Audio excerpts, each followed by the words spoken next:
I stepped out of my car, expecting the usual quiet return after a 6-week federal deployment, maybe some overgrown weeds, and a mailbox stuffed with HOA notices I'd toss without a second glance. Instead, I was greeted by a priest sprinkling holy water over a tombstone inscribed, "Rest in peace, Clara Thompson." My fence served as the backdrop for the scene. A dozen mourners, dressed in black, wept softly as a funeral pamphlet skittered across the ground toward me. I picked it up. The cover featured my property land labeled as Serenity Grove Community Memorial Garden, an HOA pride project. I hadn't just missed my mail. I'd missed the part where someone turned my backyard into a cemetery while I was away. I didn't speak at first. I just stood there, absorbing it all: the folding chairs, the floral wreaths, the canopy tent with a catered spread, and a guy playing a mournful tune on a saxophone by my fire pit. For a split second, I wondered if I'd pulled into the wrong driveway. But not how was my address on the mailbox, my dog's favorite digging spot under the new headstone, and my tacky lawn flamingo propping open a cooler of bottled water. My fists tightened, my mind sharpened, and a quiet rage simmered in my chest, the kind that promises a very legal, very satisfying reckoning. A woman in her 50s, decked out in pearls and a wide-brimmed hat, teetered over in heels, clutching a clipboard. Her face dripped with self-satisfaction. "Oh, you must be Mr. Hayes," she chirped, barely looking up. "You missed the blessing, but don't worry, we filmed it for the HOA newsletter." She thrust out a manicured hand like she was handing me a trophy. "Laura Bennett, HOA President and Memorial Initiative Chair." I stared at her hand like it was roadkill. "What the hell is this?" I asked. Her smile twitched. "It's our new community project. The HOA voted while you were out of town. We figured your land was perfect, quiet, peaceful, practically untouched. Because I was gone? Well," she said with a forced giggle, "that did make it simpler. Less paperwork." I tried to keep my cool, but when I spotted a second tombstone herald, but Grayson etched above a plastic cherub, I snapped. "Are there actual bodies buried here?" Laura's grin widened, as if I'd praised her decorating skills. "Just a few. We fast-tracked the permits while you were overseas military, right? Mrs. Larson mentioned that. We assumed you'd get it." "Get it? I wasn't military. I was a federal agent with the Department of Property Compliance. I didn't just get housing law, I wrote the reports that decided which HOAs got shredded in audits. And now I was standing in what looked like an illegal graveyard built on my own land without my say-so. Problem was, I couldn't spill that, yet me job demanded discretion until investigations kicked off. So I swallowed it, forced a baffled homeowner look, and muttered, 'You built a cemetery on my property without asking?'" Laura huffed. "The board voted. You didn't respond to the notice we mailed. I was on a federal assignment. Classified location. Not my fault you didn't check your mail," she snapped, chipper as ever. "There's no mail service where I was."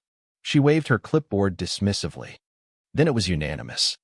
"No objection means approval. That's not how consent works in any country with laws," I said, "let alone zoning codes." But the real gut punch came when I saw a porta-potty by my shed, decked out with a lace bow and a sign, "Bereavement use only." I took a step toward it and nearly tripped over a fresh dirt mound with a wooden marker labeled "Reserved." A mourner in black approached Laura, tears streaming. "Thank you again," she sobbed. "My mom wanted a meaningful resting place." Laura beamed. "I'm sure the landowner would have approved." I turned to her, ready to explode, when something caught my eye: a trailer by my shed, branded Peaceful Endings, Inc. I knew that name from a fraud case 2 months back: illegal grave sales on public land. That investigation was still active. This wasn't just Laura being unhinged, it was a calculated scam. I stepped back, feigning shock, nodded at the mourners, flashed a weak smile, even clapped the sax player on the shoulder. Once out of sight, I slipped into the trees, pulled out my phone, and activated a secure line. Then I launched my license plate scanner app. Standard field agent gear and logged every vehicle in the lot, especially those tied to Peaceful Endings. Next, I documented everything: photos of tombstones, fake flowers, brochures, the video of Laura giving a smug tour to a guy who looked like a city councilor. Her blueprint showed plans stretching beyond my property line. They weren't just burying bodies, they were selling land they didn't own. My phone buzzed a secure text from an agent across the state. "Got your ping. Peaceful Endings is under federal watch." "You in?" I replied, "Very." The next morning, Before dawn, I was in full gear. The air stank of cheap floral spray and churned dirt. I wasn't playing homeowner anymore, I was hunting. Most people would call a lawyer or the cops, but I'm not most people. I set up motion-activated trail cams in the trees meant for deer, perfect for scammers. They'd catch every move, every license plate, every shovel. These people wouldn't stop. Greed keeps them on a predictable clock, and I was already ahead. By noon, a beat-up van rolled in Eternal Peace via HOA Unity in goofy bubble letters. Two guys hopped out with chairs and another glossy tombstone. I recognized one.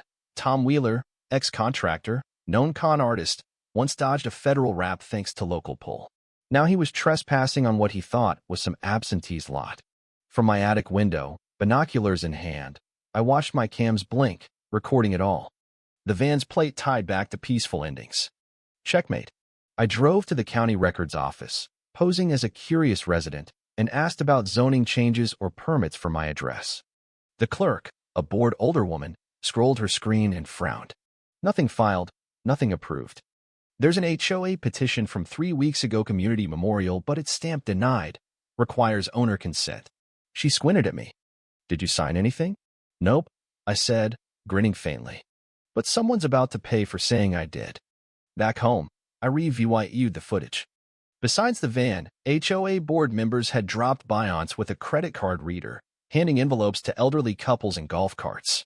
They were running cemetery tours, real ones. One guy measured grave plots with a wheel and spray paint. My land was becoming a suburb for the dead. Worse, they were so casual about it, like they didn't need to hide. Laura pulled up in a BMW, all sunglasses and arrest and dignity, HOA proud T, posing by a news sign. Plots available, limited time rates. She pointed at my vegetable patch, the last of it, and nodded. That was her expansion nod. My tomatoes were next. Time to escalate. I called Jake, an agent who owed me after I saved his hide on a botched case last year. He was a municipal corruption ace with task force ties, already eyeing peaceful endings. When I briefed him, he whistled. They used your land? That's ballsy. You want in? I want lead, I said. He didn't argue. Within a day, we had a sting. My property under watch by 3 agents posing as surveyors, a drone on a CIVY Lien flight path, and a data intercept van parked at a church nearby. This wasn't personal Anna Marie, it was a federal sweep.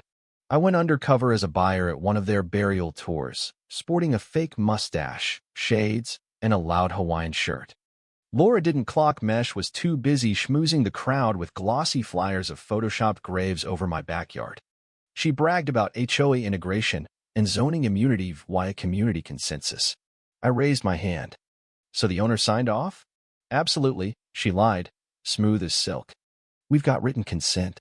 Felony number 2 in 5 minutes. I smirked under the mustache. An old lady, Elsie, whispered to me, isn't it lovely? My grandson bought me a spot by the clothesline. My gut twisted. These people were shelling out thousands for lies, empty holes, or future bulldozer fodder. Back home, I sent Jake everything. VY Deo, audio, brochures, Laura's claims. He texted back, confirm it, theory laundering cash through a fake nonprofit, masking it with HOA dues. Operation Grave Robbers a go for Monday. I grinned. But the kicker came that night, digging through the nonprofit's filings. Laura's Eternal Peace via HOA Unity was co-signed by State Senator Carla Reed's sister, a woman who'd pushed to loosen burial oversight. This wasn't just Laura's ego trip. It was a political racket built on grift and grief. Monday dawned still and tense, like the world was holding its breath. At 9 a.m., a couple arrived with flowers and a check, walking into our trap, every word caught on tape and drone feed. Surveyors scanned the dirt while Agent Lopez tracked signals. Laura strutted out with a latte and megaphone, crowing, Phase 1 plots are nearly gone, join our serene family. She was torching herself on camera, oblivious. By afternoon, housing oversight and land management agents hit the HOA office with a cease and desist, no warning, just paperwork and a firm, you're coming with us. Laura was mid-speech at the cemetery when she saw the trucks. Her face crumpled. I stepped up behind her as agents approached. She whirled, sputtering, you can't interrupt a private service. Agent Carter handed her the order. No permits, no consent, forged docs, fraud, laundering done. Her jaw dropped. I leaned in, voice low. Should have read the fine print, Laura. Especially the part where I'm the Fed who audits HOAs statewide. Her eyes bulged as it clicked. But you live here. Exactly. You picked the one guy who doesn't need a warrant to bust you. The HOA office raid uncovered a gold mine. Ledgers, maps, fake VIP grave plans, even a bogus LVYS niece testimonial. By night, news choppers circled, headlines screaming, HOA sells fake graves on Fed's land. Neighbors apologized. One woman sobbed when I told her the rose bush her mom's ashes were under was silk and foam, no burial, just a prop. Laura got 15 years fraud, conspiracy, forgery, the works.